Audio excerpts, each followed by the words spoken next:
TV.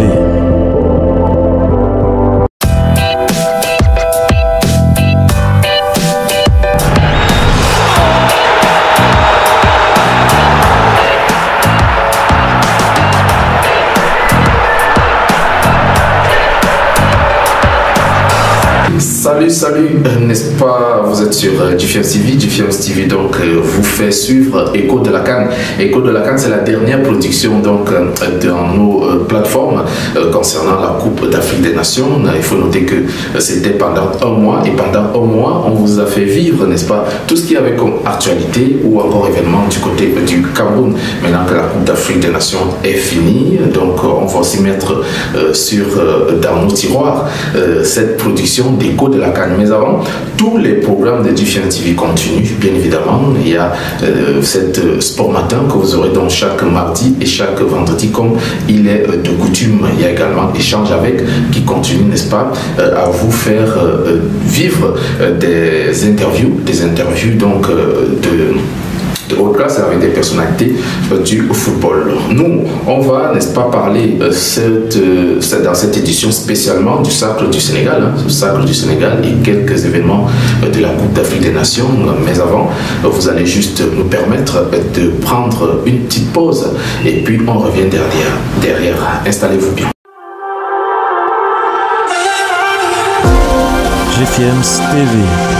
C'est donc parti pour cette toute dernière production d'Écho de la CAN. On va parler de la 33e édition de la Coupe d'Afrique des Nations Total Énergie Cameroun 2021 qui a donc pris fin ce dimanche, n'est-ce pas, du côté de Yaoundé, ce dimanche 6 février, bien sûr, avec une cérémonie de clôture présidée par le chef de l'État camerounais, son Excellence Paul Biya.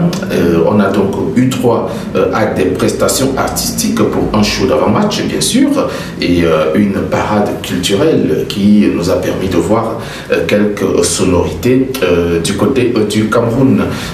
Au total, 24 nations ont donc pris part à cette Coupe d'Afrique des Nations durant un mois, avec au final le Sacre des Lions de la Teranga du Sénégal. Pour la toute première fois de l'histoire, cette équipe sénégalaise remporte donc une Coupe d'Afrique des Nations. Les Lions de la Teranga entrent ainsi dans le cercle des nations ayant remporté une Coupe d'Afrique des Nations.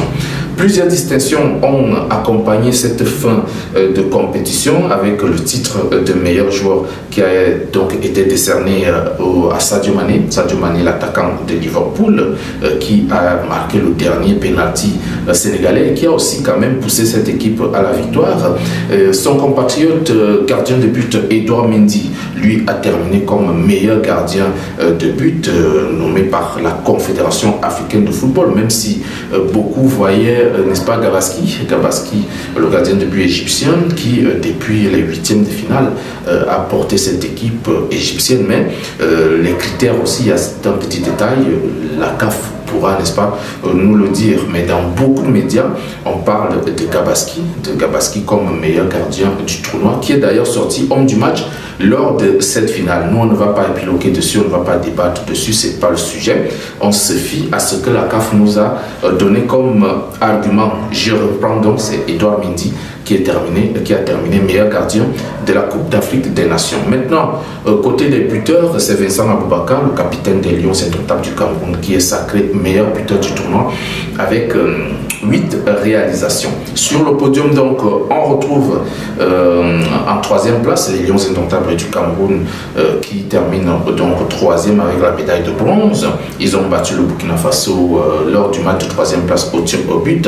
Et puis les Pharaons d'Égypte terminent vice-champions d'Afrique après leur défaite contre les Lions du Sénégal. C'était donc en finale. L'apothéose, c'est donc le grand vainqueur qui reste les Lions de la Teranga du Sénégal, vainqueurs qui ont battu les Pharaons d'Égypte après l'épreuve des tirs au but. On ne va pas oublier Aliou Cissé, qui est donc aujourd'hui le meilleur entraîneur, le meilleur sélectionneur de cette compétition. Mesdames et messieurs, restez scotchés, je vais vous, n'est-ce pas, inviter à vivre cette page de publicité, puisque c'est de ça que nous vivons. Et puis, moi, je vous rejoins tout à fait après.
sentez avec ça, je sais pas moi. Ah non, mais on entre une relation amoureuse, forcément.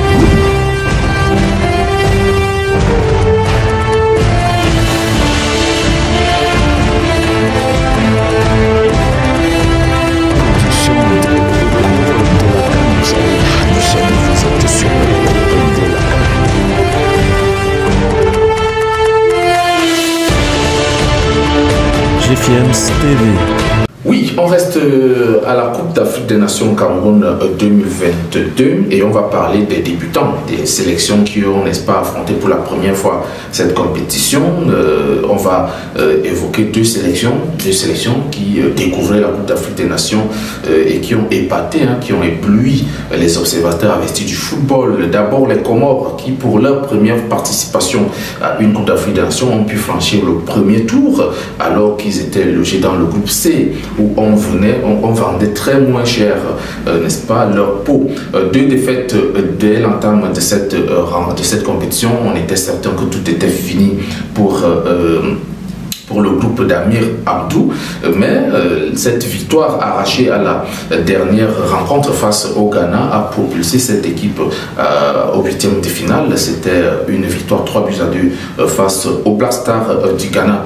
Cette victoire a donc permis aux Comores d'entrer dans l'histoire et d'atteindre les 8e de finale, même si cette équipe a été battue par le Cameroun 2-1 dans un match qui a fait trop de polémiques. Trop de polémiques d'ailleurs. On a enregistré 12 cas de Covid des joueurs, du staff, des membres du staff. D'ailleurs, l'entraîneur Amin Abdou était aussi concerné par ces cas de Covid du côté des Comores, ce qui a permis à cette équipe de jouer cette rencontre avec un moral très très bas et aussi avec un peu moins d'arguments pour pouvoir tenir d'égal à égal avec les Lions indomptables du Cameroun. Mais on a vu une belle équipe qui a, n'est-ce pas, menacé cette équipe camerounaise et qui a manqué de peu.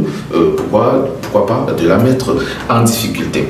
On va parler des Scorpions de Gambie, les Scorpions de Gambie qui ont impressionné plus d'un pour leur première participation à la Coupe d'Afrique des Nations avec la première place partagée avec le Mali dans le groupe F.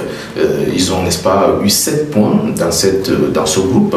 Ces 7 points leur ont permis, autant pour moi, d'atteindre les demi-finales, les 8e de finale. Voilà, Tom Safield et ses joueurs ont été éliminés, ont donc éliminé en 8e de finale la Guinée-Conakry 1-0 pour tomber en quart de finale face au Cameroun, pays hôte. C'était un match un peu difficile pour l'équipe de la Gambie qui s'est fait manger par Vincent Ouaka et ses coéquipiers. Par contre, la déception était totale du côté de l'Algérie. L'Algérie qui a été éliminée au premier tour est incapable de défendre son titre, surtout en terminant dernière de son groupe. Et de l'autre côté, il y a aussi le Ghana qui a surpris, qui a déçu, voilà, le Ghana qui a déçu dans cette Coupe d'Afrique des Nations avec sa sortie au premier tour et sa dernière place acquise dans le groupe, dans son groupe. Il faut noter que la bande à Ayou Pelé était un tout petit peu difficile n'a pas pu contrôler la compétition, même si cette équipe va jouer dans les prochaines semaines les barrages de la Coupe du monde de football. Chers abonnés, avant de terminer, on va parler de l'équipe type de la Coupe d'Afrique des Nations, l'équipe type de la Coupe d'Afrique des Nations qui a donc été mise en place par la Confédération africaine de football. On aura dans les buts Edouard Mendy, c'est la CAF qui l'a fait, Edouard Mendy, qui est donc considéré comme le meilleur gardien de la compétition et qui est dans les buts de cette équipe type. Dans l'axe, on aura le Sénégalais Khalidou Koulibaly, défenseur central, et l'Égyptien Mohamed Abdelmounen, qui forment donc la défense centrale de cette équipe type. Et puis, du côté gauche de la défense, on a le Sénégalais Saliou Cis.